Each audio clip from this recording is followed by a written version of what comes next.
Bien, gloire à Dieu. Bonsoir et très bon début de semaine à vous tous, bien-aimés soldats de l'Église. Que Dieu vous bénisse abondamment. Le Seigneur nous donne encore une nouvelle semaine. Une semaine où nous qui sommes de la génération des fils de Dieu, nous allons encore apprendre et nous aurons le temps de vaquer en la prière et de recevoir de lui, n'est-ce pas, les instructions. Vous êtes partout dans le monde entier, soyez bénis. C'est une grâce d'avoir la vie. Une grâce d'avoir la vie, une grâce d'être compté parmi les vivants. Voilà pourquoi nous devons bénir Dieu, l'élever, l'honorer, parce que le seul qui nous donne la vie, c'est Jésus-Christ de Nazareth. À lui donc l'honneur, la gloire, la puissance, la majesté et la richesse, l'intelligence, la force pour le siècle des siècles. Amen. Allez, et nous allons continuer notre programme. La génération de fils de Dieu, ça continue. Nous continuons avec la génération de fils de Dieu. Nous étions déjà en train de parler des privilèges. Voilà. Nous étions en train de parler de privilèges que nous avons en faisant partie de cette génération des fils de Dieu. J'aimerais d'entrée de jeu vous dire qu'il n'y a pas grand bonheur. Il n'y a pas grand bonheur que d'appartenir à cette très belle génération. Cette génération que Jésus-Christ est venu inaugurer. Cette génération pour laquelle Jésus-Christ est allé sur la croix. Et c'est la meilleure des générations.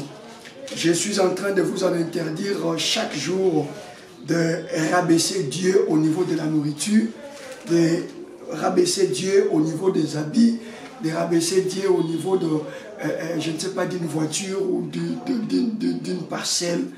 Dieu est plus que tout cela. Dieu est au-delà de tout ça. Voilà pourquoi, si vous gagnez Dieu, ces choses-là vous obéissent. Vous comprenez, hein? C'est-à-dire, si vous ne voulez pas vous intéresser à ces choses, mais vous fixez vos regards sur le Dieu de la Bible, du coup, ces choses-là, d'elles-mêmes, elles vont vous localiser et elles finiront par vous obéir. Voilà. Allez, nous étions déjà dans le deuxième privilège. J'ai promis que nous allons cette semaine continuer toujours sur le deuxième privilège parce que la notion du péché, elle est très très vaste, elle est également très complexe, que vous allez vous rendre compte que nous n'expliquons pas les péchés comme dans un affermissement. Hein? Vous allez vous rendre compte qu'on n'a même pas donné la définition de tout ça, non, parce que nous estimons que tout le monde connaît a au moins une notion sur le péché, mais ce qui nous manque de fois, c'est de fixer cette notion-là, ces concepts-là péché. Nous devons bien fixer ces concepts-là péché et expliquer aux enfants de Dieu c'est quoi quel est maintenant son impact dès lors que nous sommes en Jésus-Christ. Hein? Dès lors que nous sommes devenus fils de Dieu, et dans notre expression, dès lors que nous sommes dans la génération des fils de Dieu, quel est donc l'impact du péché? Vous comprenez, hein? Voilà. Donc, quel est donc l'impact du péché vis-à-vis de nous? Et voilà, qui nous a amené à prendre déjà le livre de 1 Jean, là où il est dit clairement que le péché et sa sémence n'ont plus d'impact sur ceux qui sont nés de Dieu. Donc déjà, vous avez là une piste. Pourquoi? Parce que, comme je le dis les vendredis, il est question de 2 Adams. Tout est focalisé sur les Adams. Vous comprenez? Je dirais même ce soir que nous sommes en face de 3 Adams. Hein? Nous sommes en face de 3 Adams. Nous avons le premier Adam qui a chuté et qui a perdu justement la valeur du Fils de Dieu. Et nous avons le deuxième Adam, lui qui est venu pour réparer l'erreur du premier, lui qui est venu pour payer les prix afin que ce qui est arrivé au premier Adam soit restauré, soit réparé, et que le troisième Adam, c'est-à-dire nous qui croyons en Jésus, puissions maintenant retourner dans la première position adamique, qui était une position d'intimité avec Dieu et une position sans péché, une position sans conséquence. Vous comprenez? Alors, le troisième Adam, lui, ne subit que justement la conséquence. D'abord, il a subi la conséquence du premier Adam. Il est né, c'est-à-dire nous sommes nés dans les péchés. Vous comprenez? Nous sommes nés dans les péchés, tout comme il y en a parmi nous de frères et de sœurs qui jusqu'à ce jour, ils sont toujours dans les péchés. Parce que tous, nous naissons dans les péchés. Ça, c'est la conséquence du premier Adam.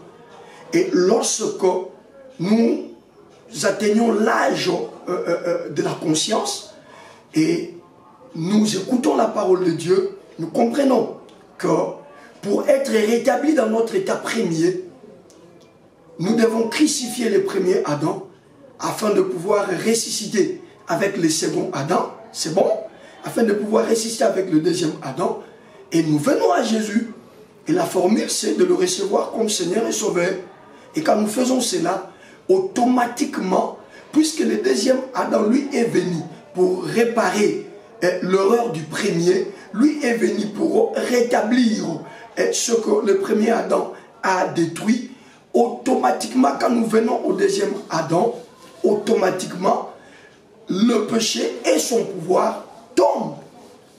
Et quand le péché et son pouvoir tombent, automatiquement, nous sommes restaurés, et ce, de manière spirituelle, dans la vie originelle, dans l'état premier, qui n'était pas l'état du péché. L'état premier, c'était l'état d'un homme qui vivait bien avec Dieu, d'un homme qui n'avait pas de problème avec Dieu. Et nous nous revenons maintenant dans cet état d'un homme réconcilié avec Dieu. Vous comprenez? Donc le troisième Adam, c'est nous. Nous qui avons reçu Christ comme Seigneur et Sauveur, avons d'abord subi la conséquence de la chute du premier Adam. Et quand nous venons à Jésus, nous subissons justement la conséquence de la victoire du deuxième Adam. Et cette victoire a pour objectif, ou avait pour objectif, nous ramener dans l'état premier, là où le péché n'avait aucun pouvoir sur l'homme. C'est bon? Là où le péché n'avait aucun pouvoir sur l'homme, là où le péché et ses conséquences ne pouvaient pas peser sur l'homme. Et quand on comprend ces mystères des trois Adams, c'est fini. Celui qui a Christ doit maintenant comprendre que le livre de 1 Jean 3 dit des choses vraies. Puisque nous sommes nés de Dieu, nous ne commettons plus de péché. Pourquoi? Parce que la sémence du péché, le moteur, hein, c'est bon, hein, le moteur qui génère le péché, ce moteur-là n'existe plus en nous. La sémence du péché a été détruite en nous et Dieu nous a amené sa sémence et cette sémence demeure. C'est comme cela que le vendredi, je me suis mis à expliquer ce qui se passe quand quelqu'un n'a pas encore reçu Jésus, c'est-à-dire quand quelqu'un n'est pas encore né de Dieu. Vous allez voir que pour cette personne, le mal c'est comme le bien. Le mal c'est toute une vie. Et sa conscience, puisqu'elle est stérile, elle ne peut pas en ce moment-là lui dire que ce que tu fais est mauvais. Elle ne peut pas en ce moment-là lui dire que l'acte posé n'est pas digne, par exemple. Parce que c'est une personne qui a la sémence du péché, c'est une personne qui a la conscience en elle, mais cette conscience, elle est stérile. C'est-à-dire, c'est une conscience qui ne fonctionne pas. C'est une conscience qui ne travaille pas. C'est quoi justement la conscience? À l'école, on nous a dit que c'était la voix intérieure qui nous décrivait que cet acte est bon ou l'autre acte est mauvais. C'est bon? Voilà. Alors, tout le monde a la conscience, mais la conscience de tout le monde ne fonctionne pas. C'est quand on vient en Jésus que notre conscience est réactivée et elle commence maintenant à travailler et à nous dire que ça c'est pas bon, ça c'est bon, ça c'est pas à faire, ça c'est à faire. Mais quand est-ce que cette conscience reçoit la réactivation? C'est quand nous venons à Jésus, parce qu'en ce moment-là, la sémence du péché est détruite et automatiquement c'est la sémence de Dieu qui vient en nous. Et quand c'est la sémence de Dieu qui vient en nous, c'est une sémence ou un moteur qui ne fonctionne pas dans le sens du mal. C'est une machine qui tourne, mais elle ne tourne pas dans le sens du mal.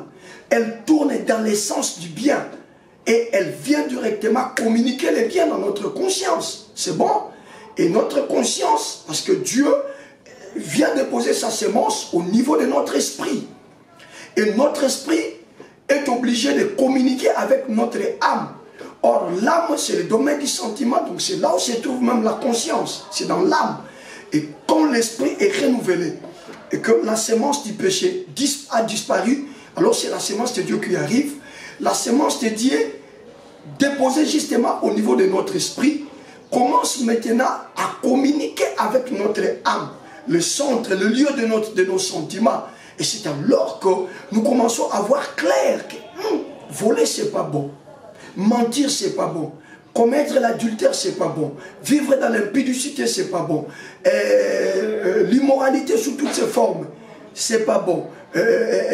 La jeunesse d'aujourd'hui, elle est frappée par l'immoralité qui ne dit pas son nom. Mais quand la sémence de Dieu vient en nous, c'est cette sémence maintenant qui commence à illuminer notre esprit, et notre esprit communique avec notre âme pour dire à notre âme, voyez ce que je faisais autrefois, que je trouvais normal, ce n'est plus normal. Vous comprenez? Et l'exemple type, c'est l'apôtre Paul, jadis Saul de Tarse. Vous allez trouver Saul de Tarse en train de dire que ce que je faisais, c'était, il faisait allusion au massacre, à la persécution qu'il faisait. Il dit, j'étais zélé pour la loi. Je croyais que je faisais bien, j'agissais bien. Vous comprenez un peu? Vous comprenez? Il dit, pour moi, je savais que j'agissais bien. Ce que je faisais plaisait à Dieu. Pourquoi? Parce qu'en moi, il y avait cette sémence-là du péché. Il y avait ce moteur-là, cette machine-là. C'est une machine qui ne génère pas autre chose que le péché. Et cette machine, lorsqu'elle génère le péché, elle me démontre que ce que je fais, c'est bien. Et ça produit en moi du zèle, ça produit en moi le courage, ça produit en moi la force de pouvoir continuer, la force de pouvoir demeurer sur cette voie-là. Mais quand la sémence de Dieu arrive, elle détruit la sémence du péché et elle s'installe au niveau de notre esprit.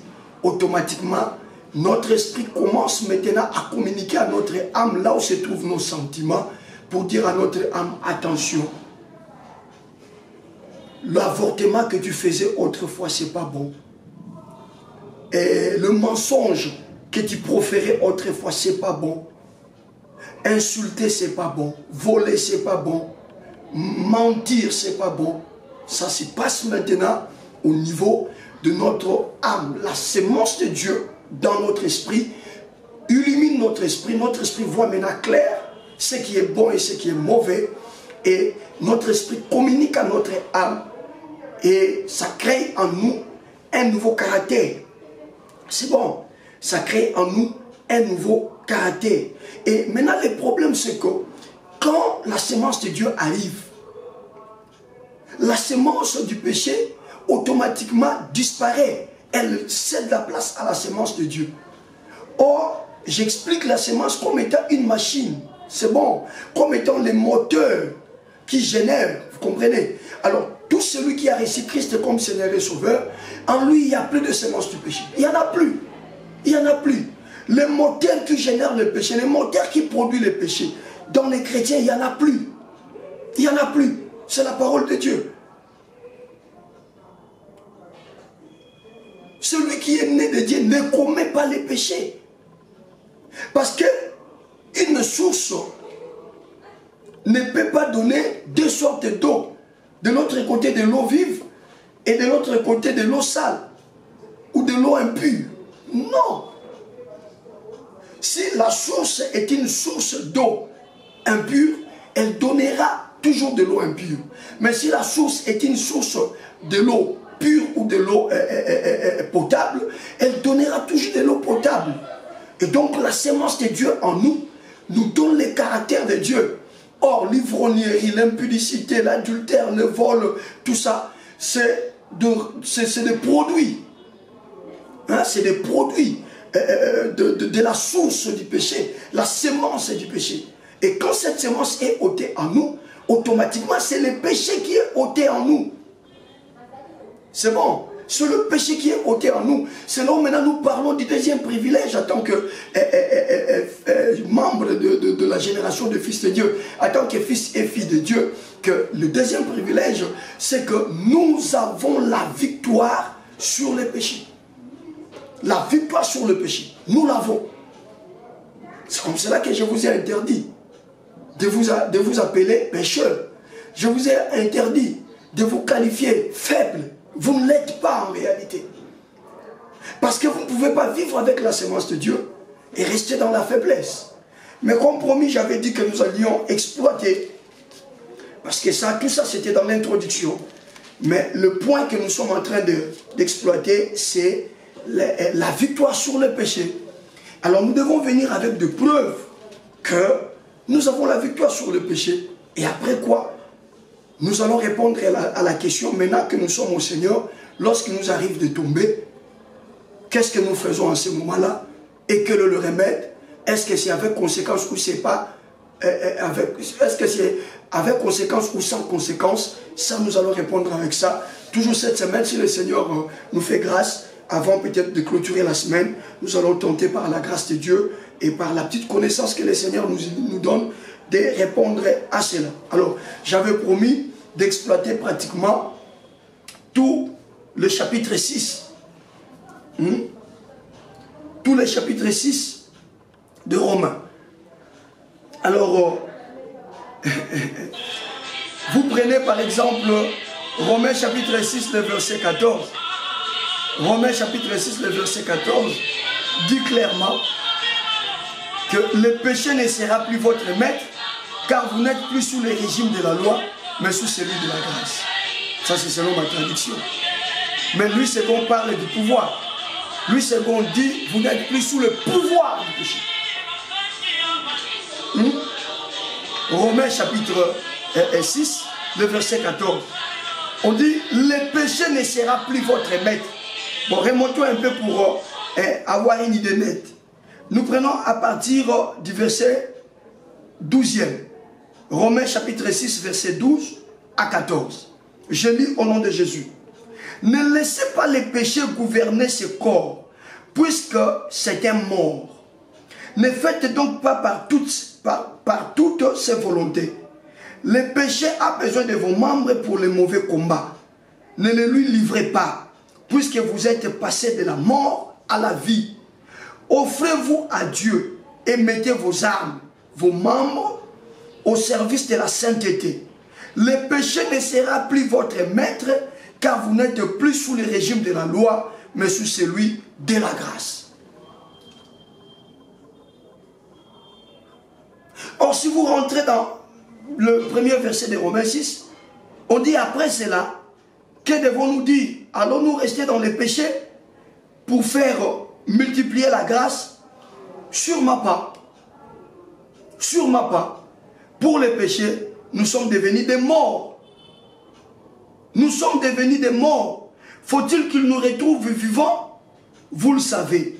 Nous tous qui avons été baptisés dans le Christ Jésus, c'est dans sa mort que nous avons été plongés. Par ce baptême dans sa mort, nous avons été mis en terre avec lui. Et de même que le Christ a été ressuscité d'entre les morts par la gloire du Père, de même nous aussi nous commençons une vie nouvelle. C'était une image de sa mort quand nous avons été greffés sur lui. Mais nous le suivrons aussi dans sa résurrection. Voilà. Je crois qu'aujourd'hui, nous n'allons pas prendre beaucoup de temps. Parce que je crois que de la manière où le Saint-Esprit nous amène à décortiquer ce deuxième privilège sur la victoire sur le péché, il y a quelques-uns parmi nous qui se posent peut-être déjà des questions de savoir, mais alors, si celui qui est né de Dieu ne commet pas le péché, c'est que, alors, nous ne sommes pas nés de Dieu. Parce qu'il nous arrive de commettre quelques erreurs, tout ça. J'ai dit que nous allons répondre à ces questions. C'est bon? Nous allons répondre à ces questions. C'est pourquoi j'ai insisté sur l'aspect sémence. J'ai même parlé de la racine du péché. Cette racine qui était en nous, quand Jésus arrive, quand nous devenons enfants de Dieu, quand nous naissons de Dieu, cette racine est coupée. Et vous pouvez trouver un arbre debout, mais n'ayant pas de racines. Mais c'est un arbre qui ne mettra pas longtemps. Il suffit qu'il y ait un moindre vent, une moindre tempête, cet arbre-là va tomber. Cet arbre-là va chuter. Vous comprenez? Donc je voulais vous démontrer combien dans la vie d'un chrétien, les péchés, na Congo, na Kinshasa, c'est-à-dire ça a perdu son efficacité. Le péché a perdu son pouvoir. Le péché a perdu sa force. Elle n'a plus de force. Elle a perdu son pouvoir. Elle a perdu sa force. Le péché, elle a perdu sa force. Chez les chrétiens, j'insiste. Chez les chrétiens. C'est-à-dire, si le péché condamnait, elle n'a plus cette force-là de condamner un chrétien. Si le péché pouvait, je ne sais pas, amener à la mort, elle ne peut plus amener un chrétien à la mort. Parce qu'elle n'a plus sa racine en place. C'est bon. Voilà, on va rester avec nous toute cette semaine. Dieu va vraiment nous aider. Je sais que c'est très complexe. Mais ici, l'apôtre vient de clôturer le chapitre 5. Le chapitre 5 de Romains, l'apôtre traite sur la loi et la grâce. Il parle de la loi et de la grâce. Il démontre combien la grâce est plus forte que la loi. C'est là où il dit que là où le péché a abondé, la grâce a surabondé. Or, vous êtes sans ignorer que la grâce, c'est que la personne n'a rien fait. On a fait pour lui, mais le produit, le résultat, les conséquences positives de l'œuvre qu'on a accomplie pour lui, on vient le lui donner sans pour autant fournir le moindre effort. C'est bon. C'est ce que l'apôtre dit. Parce que pour que Jésus aille sur la croix, il devait s'identifier au péché de l'homme. C'est bon. C'est-à-dire le péché, la sémence du péché, et ses conséquences, et sa force pour tuer, et sa force pour amener à la mort. Comme c'est écrit au verset 23e toujours de Romains 6, que le salaire du péché c'est la mort. Ici on parle du péché dans les chefs de ceux-là qui n'ont pas reçu Jésus comme Seigneur et Sauveur. Là, les péchés passent son plein. Là, la sémence du péché agit. Le moteur là qui fait tourner le péché travaille à merveille. Donc, le péché est maître de la personne. Un tel péché qui a sa sémence en place dans la vie de quelqu'un produit toujours la mort. Ça ouvre la porte à la malédiction, ça ouvre la porte aux envoûtements, ça laisse la porte aux échecs, ça fait que toute cérémonie faite par les magiciens, les occultistes, puisse avoir de l'impact dans la vie de l'homme ou de la femme dans laquelle cette action, contre laquelle cette action est menée, je vous l'ai dit. Est-ce qu'on me comprend? Mais lorsque nous venons à Jésus, qui est Jésus? Jésus, c'est celui qui s'est identifié au péché de l'homme. Et s'il s'est retrouvé sur la croix, donnez-moi un seul grief porté sur Jésus-Christ qui soit réellement un grief vrai que lui, Jésus a commis. Il n'y en a pas. Parce que Jésus, lui, il a ressuscité le monde. Jésus, lui, il a guéri les malades. Jésus, lui, il a fait du bien aux gens. Même quand les gens avaient faim, celui qui était là pour pouvoir multiplier les pains, afin que cette foule de plus de 5000 personnes puisse se nourrir. Jésus, c'est celui qui marchait avec la pitié. Souvenez-vous de la veuve de Naïm. Il pouvait dire au cortège funèbre de s'arrêter et de descendre le cercueil, jusqu'à dire au fils qui était déjà cadavre que jeune homme, réveille-toi. Simplement parce qu'il avait eu pitié de cette veuve. Vous comprenez? Or, la croix, c'est la punition réservée aux malfaiteurs. La croix, c'est la punition réservée aux malfaiteurs. Alors, si vous trouvez un mal que Jésus a fait, envoyez-le-moi au numéro au bas de l'écran. Dites-moi que, cher enseignant, cher exhortateur, ben nous avons trouvé, s'il a été sur la croix, c'est parce qu'il a volé, c'est parce qu'il a tué, c'est parce qu'il a fait ceci ou cela qui était mal par rapport à la loi. Vous comprenez un peu? Vous comprenez? Alors pourquoi il doit se retrouver au milieu de deux brigands? Celui qui est à gauche c'est un brigand, l'autre qui est à droite c'est un brigand. Mais lui qui est au centre, il est brigand par rapport à quoi? La réponse est simple. Il n'est pas par essence brigand. Mais il est venu prendre la place des brigands. C'est bon. Il est venu prendre la place des malfaiteurs. Il est venu prendre la place des adulteurs. Il est venu prendre la place des voleurs. Il est venu prendre la place des menteurs. Il est venu prendre la place des avorteurs. Est-ce qu'on le dit, hein? Il est venu prendre la place de l'homme. La vie de l'homme était caractérisée par les mâles. Et il vient ici s'identifier à ces mâles.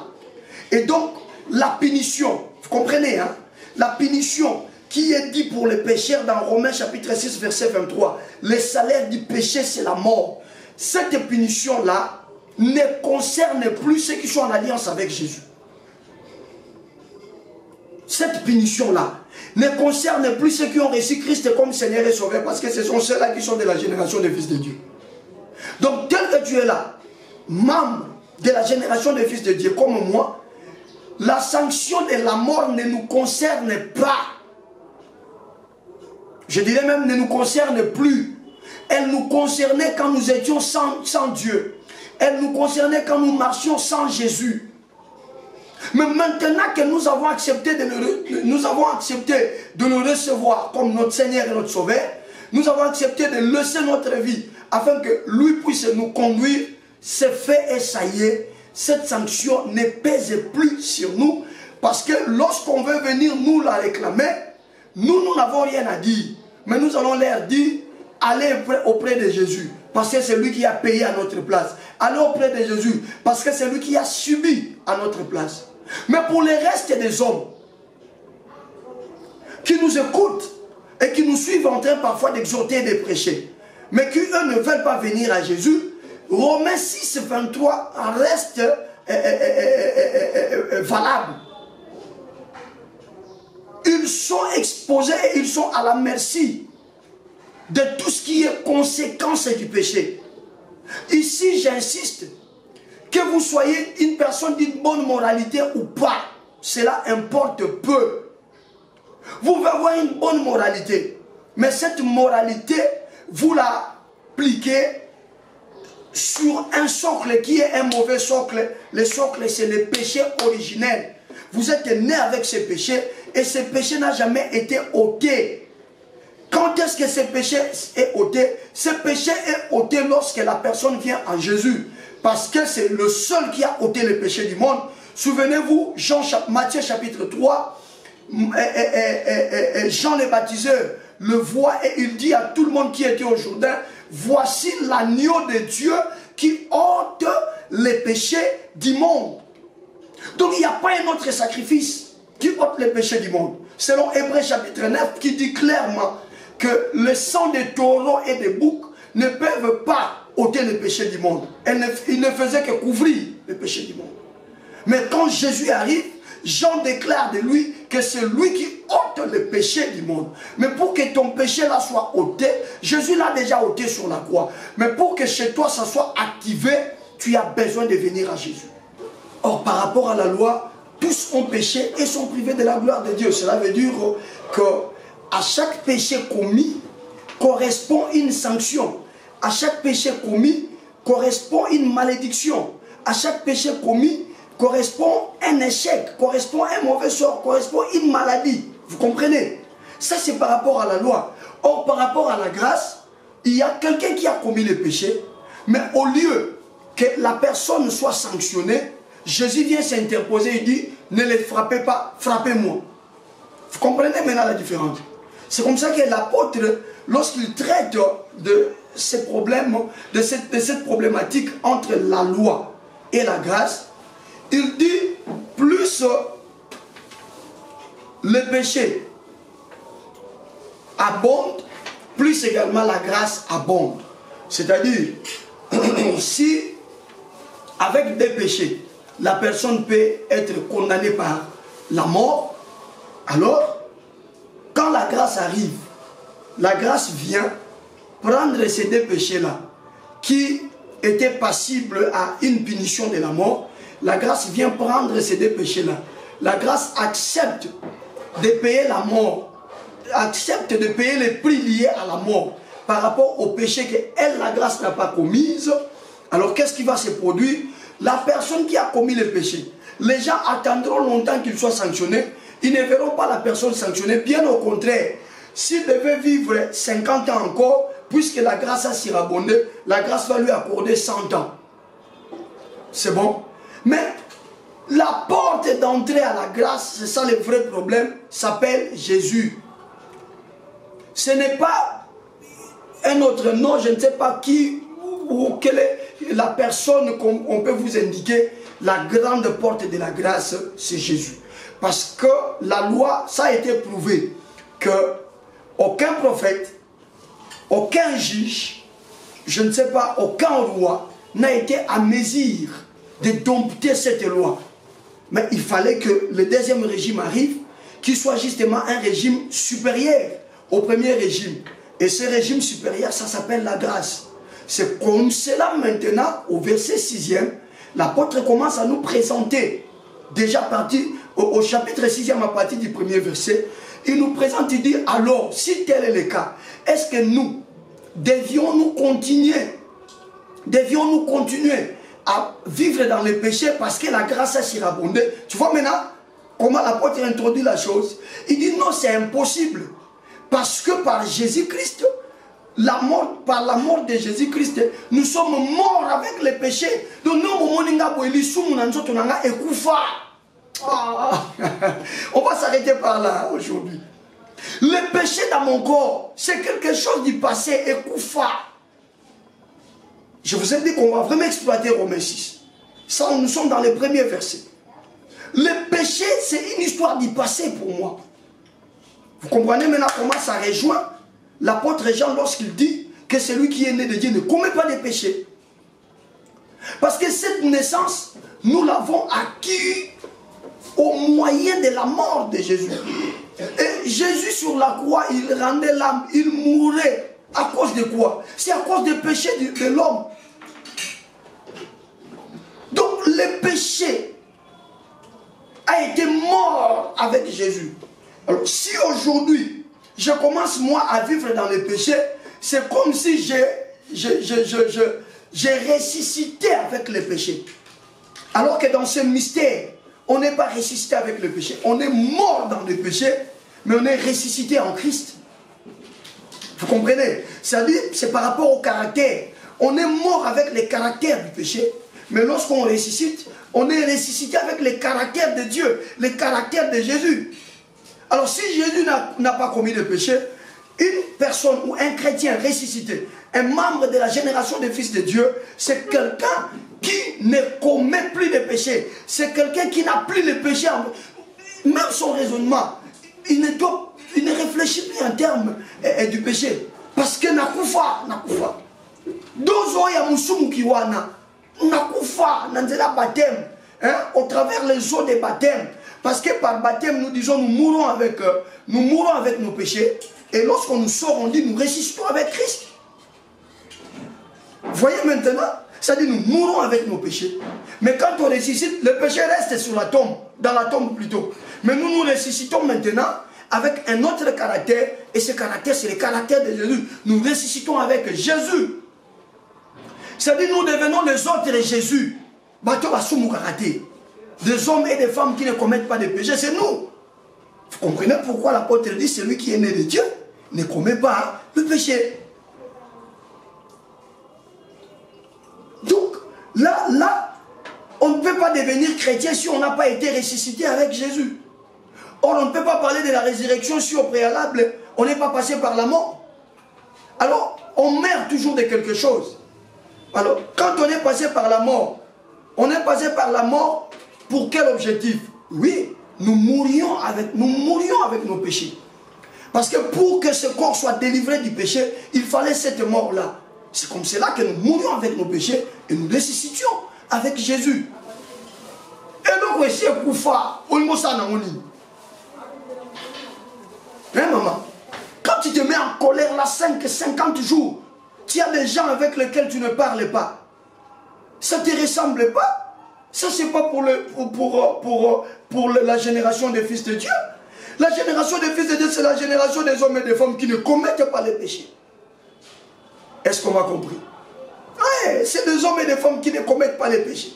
Par rapport au péché, c'est des personnes mortes. Tokufa.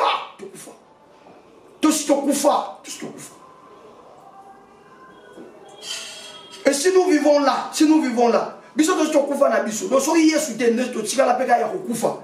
maintenant quand Jésus vient, il vient nous ressusciter. Et quand il nous ressuscite, le péché reste dans le tombeau, nous nous ressuscitons sans péché. Et quand on ressuscite sans péché, on a l'identité de Jésus, on a la nature de Jésus. Jésus a porté ce corps, mais il n'a pas commis de péché. C'est possible également, mon frère. C'est possible également, ma soeur. Tout en portant ce corps, que tu ne marches pas dans le péché. Pourquoi? Parce que par rapport au péché, toi tu es déjà mort. Même le koufa yango moko, même le soum yango moko.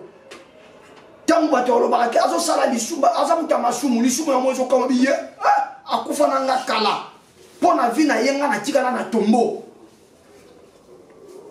Vous comprenez maintenant la pensée de l'apôtre.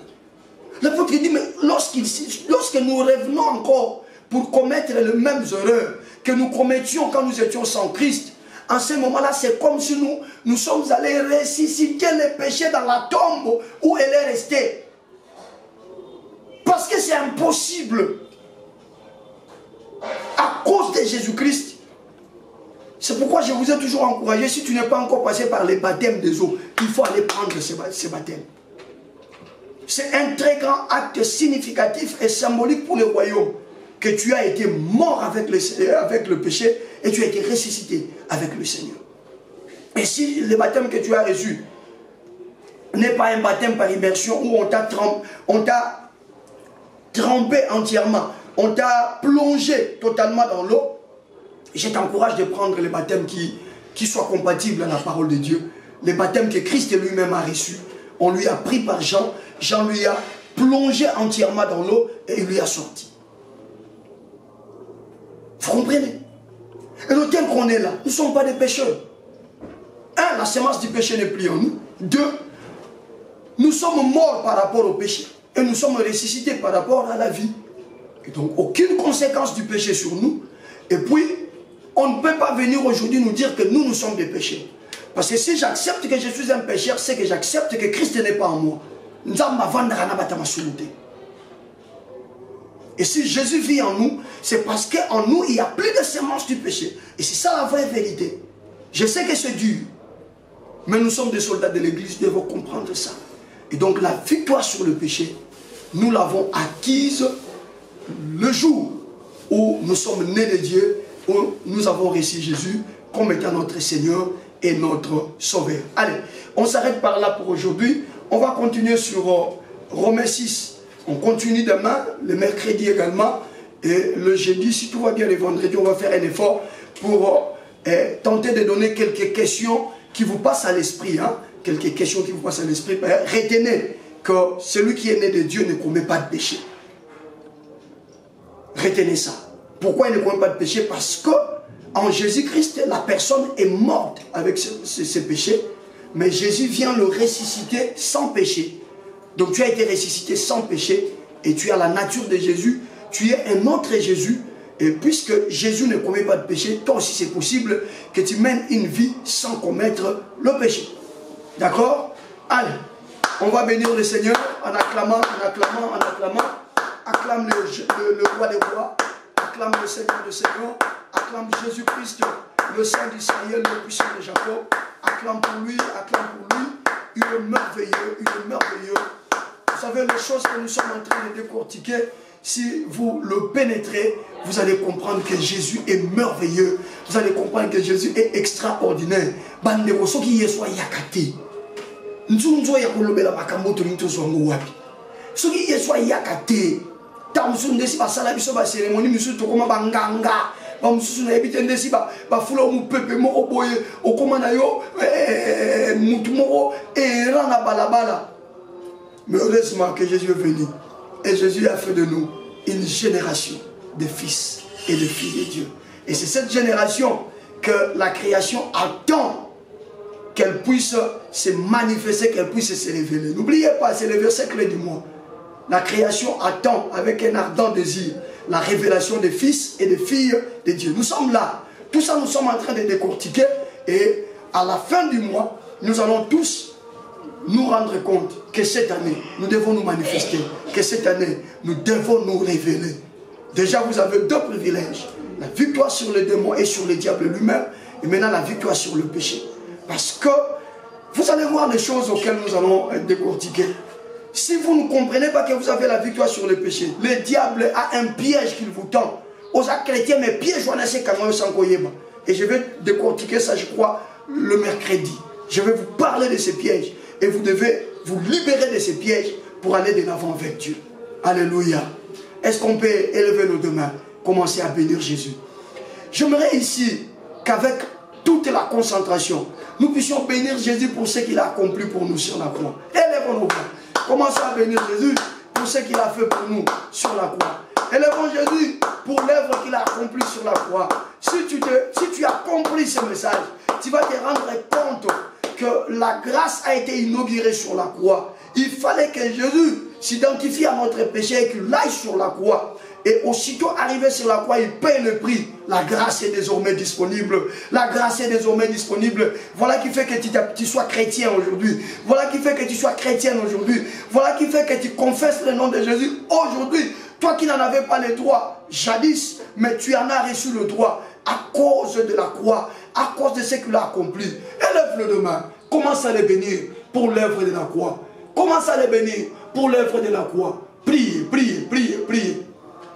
Yewana azali komata ngomba ya Golgotha ekulusu na mapeka na ye alingi de kokwe talani na moto na ye halati moto le yanzube makila mazali kotanga na elongi na ye.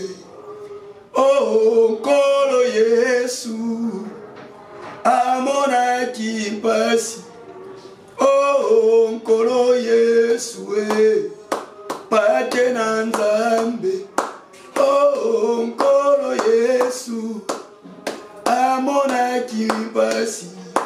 Oh, Nkolo Yesu, pate na Nzambe. Oh, Nkolo Yesu, amona kipasi.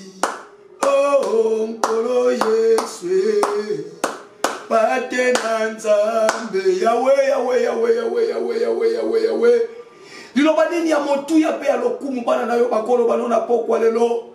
Seigneur, quel est ce verbe qui soit plus valeureux, ce verbe qui soit plus important pour que tes enfants te le disent ce soir, si ce n'est de te dire merci pour l'œuvre de la croix, si ce n'est d'utiliser le verbe bénir, le verbe élever, le verbe magnifier ton nom Jésus. Nous venons te magnifier ce soir. Père, merci, merci, merci. Nous le dirons assez, Seigneur. Ça sera peut-être pour notre vie entière la requête la plus régulière que nous aurons toujours à libeller, de te dire toujours merci, de te bénir, de te louer, parce que tu as accepté la croix. Oui, parce que tu as accepté la croix. Seigneur, merci d'accepter cette croix pour nous. Jésus, merci d'accepter cette croix pour nous. Yahweh, merci d'accepter cette croix pour nous. Oh, Jéhovah, merci, merci. Merci, Seigneur, merci, merci. Merci parce que tu as accepté qu'on te frappe. Merci parce que tu as accepté qu'on crache sur toi. Merci parce que tu as accepté de porter cette croix, tu l'as accepté, Seigneur, tu ne l'as pas refusé. Merci parce qu'à Gethsemane, tu as fait sembler refuser la coupe, mais après tu t'es ressaisi. Tu as dit toutefois que la volonté du Père s'accomplisse. Et le seul qui a accompli la volonté du Père, c'est toi, Jésus. Le seul qui a redonné la joie au ciel, c'est toi, Jésus. Le ciel est redevenu joyeux le jour où tu es monté sur la croix. Parce que l'homme qui était perdu a été retrouvé. Parce que l'homme qui était perdu a été retrouvé. Et le ciel était dans la joie. Le ciel était en ébullition. Tu as redonné la joie au ciel. Cette joie qui a été perdue depuis la chute du premier Adam. Oh, je te loue le deuxième Adam. Jésus, Jésus, Jésus. Je t'exalte. Je te magnifie. Ensemble avec les soldats de l'église, nous t'élevons. Nous te magnifions, nous te bénissons. Bien-aimé, tu vas faire la deuxième requête pour le compte de ce soir. La deuxième requête consiste à pouvoir élever encore Jésus, mais pour la grâce. Parce que c'est lui la porte de la grâce. Si tu es devenu enfant de Dieu aujourd'hui, c'est par grâce. Si tu es devenu chrétien aujourd'hui, c'est par grâce. Si tu es de la génération des fils de Dieu aujourd'hui, c'est par grâce. Élève le main là où tu es. Commence à dire merci à Jésus pour la grâce. Au Sali Makasi Mokote, tu n'as conjugué aucun effort. Tu n'as fourni aucun effort. Tu étais là assis. Il est allé tout faire pour toi. J'ai dit tout faire pour toi. Il a payé le prix. Même la sanction la plus dure réservée contre toi par ta famille. Cette sanction ne peut plus t'arriver. Parce que quelqu'un a accepté que ça retombe sur lui. Est-ce que tu comprends ce que je suis en train de te dire? Si vous êtes dans une famille où on a maudit les gens, tu es la seule personne qui ne vivra pas cette malédiction. Parce que cette malédiction est retombée sur Jésus. Si tu es dans un clan où les gens n'émergent pas, tu seras la seule personne à émerger. Parce que cette loi est retombée sur Jésus. Alors c'est ça la grâce, c'est ça la grâce, c'est ça la grâce. Le mal qui devait t'arriver, lui l'a endossé. Mais le bien qui ne devait pas t'arriver, lui l'a redirigé vers toi. Il a pris le bien, le bonheur, la grâce, la faveur. Il les a redirigés vers toi. Voilà pourquoi tu dois élever ta voix. Tu es un enfant de Dieu. Aujourd'hui, tu es un serviteur de Dieu. Aujourd'hui, tu es une servante de Dieu. Élève-le pour la grâce. Élève-le pour la grâce. Priez, priez, priez, priez, priez, priez, priez. Élève-le pour la grâce. Allez, priez, priez, priez, priez, priez, priez, priez, priez, priez. Oh, ngoluli kamwa ko kamwa. Ngolue. Ngolue. Tala moibi akoti lola. Ngolue. Ngolue. Mwasindumba komi mosantu. Ngolue. Ngolue. Isaka ya Sara abimeli wapi ngolue ngolue ngolue oko kyo saranga ngolu andenge yolingi tango yolingi bisika yolingi.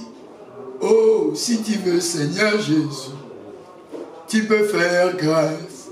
Ah, comme tu veux, Seigneur Jésus, tu peux faire grâce. Oh, où tu veux, Seigneur Jésus, tu peux faire grâce. Ngolue, ngolue, ngolue, ngolue, ngolue, ngolue. Seigneur, je te loue pour la grâce. Yahweh, Yahweh, Yahweh, Yahweh, Yahweh. Si je suis aujourd'hui enfant de Dieu, ce n'est pas mon père, ce n'est ni ma mère, ce n'est aucun de mes frères et mes soeurs. C'est la grâce de Jésus. C'est la grâce de Jésus. C'est par Jésus que je suis aujourd'hui enfant de Dieu. Il a accepté de prendre ma place. Il a pris ma place. Or, ma place, c'était la place la plus mauvaise. Parce que j'étais dans un coin où tout ce qui est mauvais devait m'arriver. Mais il a accepté que ces choses arrivent à lui et non à moi. Il a accepté, il a endossé cette responsabilité. Il a été frappé à ma place. Il a été insulté à ma place. Il a été humilié à ma place. Il a été écrasé à ma place. Il s'appelle Jésus. Je lève Jésus pour la grâce. Je lève Jésus pour la grâce. Je lève Jésus pour la grâce. Je lève Jésus pour la grâce. Oh yes. Au-dessus des royaumes, au-dessus de rois, au-dessus des richesses et trésors de la terre, qui peut mesurer ta dignité? Oh, crucifié, abandonné des hommes, né pour mourir, rejeté par les siens comme une rose, écrasé sous les pieds, il prit ma honte et pensa à moi au-dessus de tout. Oui, il a pris ma honte. Il a pris ma honte. Moi, par essence, je ne pouvais pas aujourd'hui ouvrir la bouche et commencer à prier. Mais Jésus a pris ma honte. Nous qui sommes ici des familles idolâtres, nous qui avions pour grands-parents des hommes qui consultaient les idoles, comment est-ce qu'aujourd'hui nous pouvons confesser Jésus? Comment est-ce qu'aujourd'hui nous pouvons faire partie de la grande armée des enfants de Dieu? La grâce de Jésus, la grâce de Jésus, la grâce de Jésus, la grâce de Jésus. Seigneur, nous te bénissons pour ta grâce. Nous t'élèvons pour la grâce et nous t'honorons pour la grâce. Reçois l'honneur, la magnificence, la sagesse, la richesse, la puissance pour le siècle des siècles. Merci pour la grâce et merci de nous faire grâce. Merci pour la grâce et merci de nous faire grâce. Aucune conséquence du péché ne peut être comptée en nous parce que nous sommes des fils et des filles de Dieu. Parce que nous sommes des fils et des filles de Dieu. Tel que tu es, tel que nous sommes. Oh, quel privilège, quel privilège. Nous t'élèvons Jésus, nous te magnifions Jésus. Alléluia. Bien-aimé, pour clôturer ce chapitre consacré au remerciement, à la louange, à ce que Jésus a fait. Tu vas élever la voix, tu vas louer Jésus parce qu'il nous a donné la victoire sur le péché. Dis à Jésus, je te loue parce que le péché n'a aucun pouvoir sur moi. Nous venons de le lire. Romains 6, 14 dit clairement que le péché n'a plus de pouvoir sur vous. C'est grâce à Jésus. Élève la voix. Dis à Jésus, merci, merci, merci. Merci parce que tu as été sur la croix et tu m'as donné la victoire sur le péché. Si le péché n'a pas de pouvoir sur moi, c'est que c'est moi qui ai le pouvoir sur lui. C'est que c'est moi qui ai le pouvoir sur lui. Lève la voix.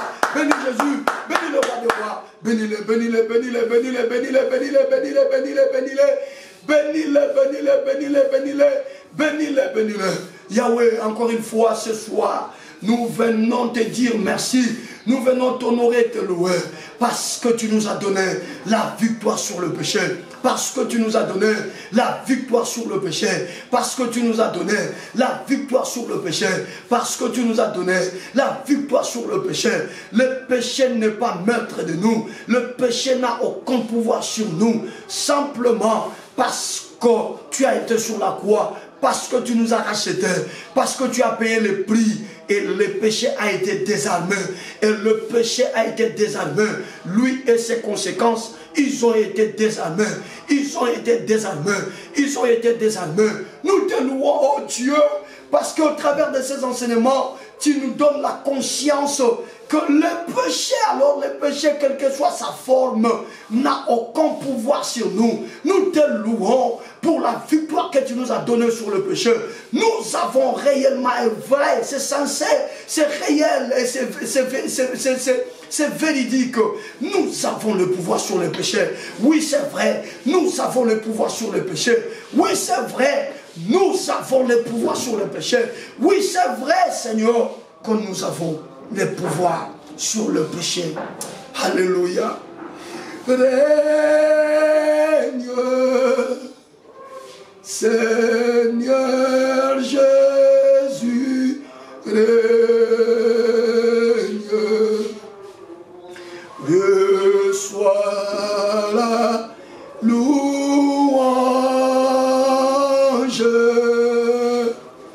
pour l'éternité.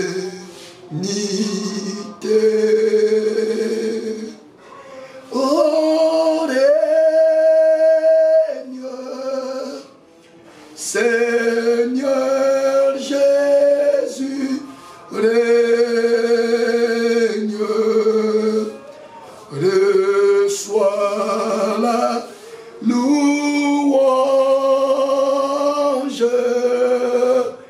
pour l'éternité. Pour clôturer notre programme, cher bien-aimé, prends la main droite, pose-la comme ça sur ta tête.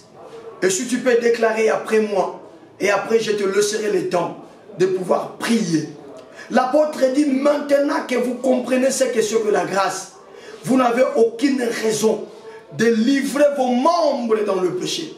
Parce que vous avez déjà été morts dans le péché, mais ressuscités en Dieu. Et donc le péché, c'est quelque chose du passé. Alors vous ne pouvez pas laisser ou livrer vos membres au péché. Et nous voulons prier dans ce sens-là. Mais bien avant de vous laisser prier vous-même, je sens la conviction de t'amener à faire la déclaration avec moi. Est-ce que tu peux déclarer après moi, s'il te plaît? Déclare, Seigneur Jésus-Christ, ce soir je t'exalte et je te loue. Ce soir je me rends compte que le péché a été cloué et désarmé. Et dorénavant, le péché n'a aucun pouvoir sur moi.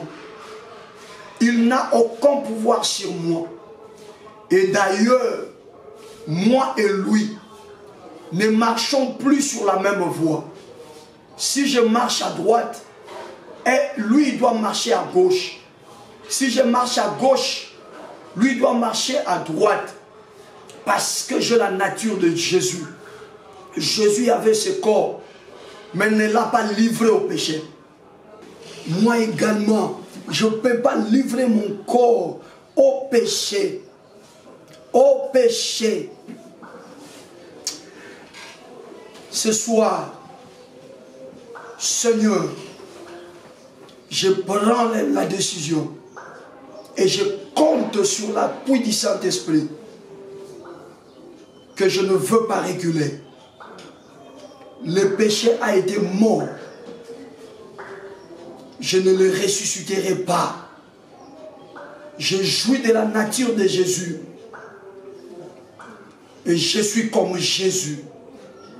Ainsi je peux dire que je ne suis pas un pécheur, mais je suis un fils de Dieu. Et je suis né de Dieu. Maintenant, bien-aimé, c'est la dernière requête. Tu tapes le main. Tu commences à faire cette prière. Et tu dis à Dieu qu'aucun de mes membres ne se livrera au péché. Moi et le péché, on ne va plus se rencontrer. Élève la voix. Priez, priez, priez, priez, priez, priez, priez, priez, priez. Priez, bien-aimé. L'apôtre dit, ne livrez pas vos membres au péché. Ça dit, si tu arrives le péché, c'est que c'est toi-même qui as livré ces membres-là qui t'ont amené au péché. Allez faire cela. Élève la voix. Prie, prie, prie, prie, prie. Profite pour demander au Saint-Esprit de te doter de force. Profite pour demander au Saint-Esprit de te rendre efficace et que tu ne puisses pas céder. Parce que l'apôtre dit, c'est nous-mêmes qui livrons. C'est nous-mêmes qui livrons. Priez, priez, priez. Dis à Dieu que par ton Saint-Esprit, je crois avoir la force qui me permettra de ne pas livrer aucun de mes membres au péché. Le péché est déjà mort, je ne le ressusciterai pas. Priez, priez, priez, priez, priez, priez. Priez, papa, priez, maman, nous sommes à la fin. Priez, priez, priez. Priez, priez, chers soldats de l'église. Prie, mon frère, toi qui es de la génération des fils de Dieu. Prie, maman, toi qui es de la génération des filles de Dieu. Prie, déclare ces choses. Tu as le pouvoir sur le péché et tu ne livreras pas le membre de ton corps au péché. Tu ne livreras pas. Dis au Saint-Esprit, Saint-Esprit, je crois à ta force. Tu me rendras fort. Je ne serai pas faible et je ne livrerai pas les membres de mon corps au péché, au péché, au péché. Élève-moi, prie, élève-moi, prie. Priez, priez, priez. Priez, nous sommes à la fin. Priez encore, priez, priez, priez. Au nom de Jésus-Christ. Au nom de Jésus-Christ. Au nom puissant et suprême de Jésus-Christ. Au nom puissant et suprême de Jésus-Christ. Reste calme, bien-aimé. Seigneur, nous avons confiance en toi. Confiance en ta parole. Confiance aux capacités de ton esprit. Ta parole dit que nous avons été morts avec le péché et non ressuscités avec le péché, mais ressuscités avec toi, Jésus. Et donc nous partageons la même nature que toi. Pourtant, ce corps qui n'a pas péché, nous aussi, c'est possible que nous ne puissions pas pécher. Tu nous dis que de ne pas livrer nos corps au péché. Ce soir, Seigneur, comme nous venons de le prier, nous demandons la force surnaturelle, la force du Saint-Esprit, pour que nous ne puissions pas livrer le membre de nos corps au péché.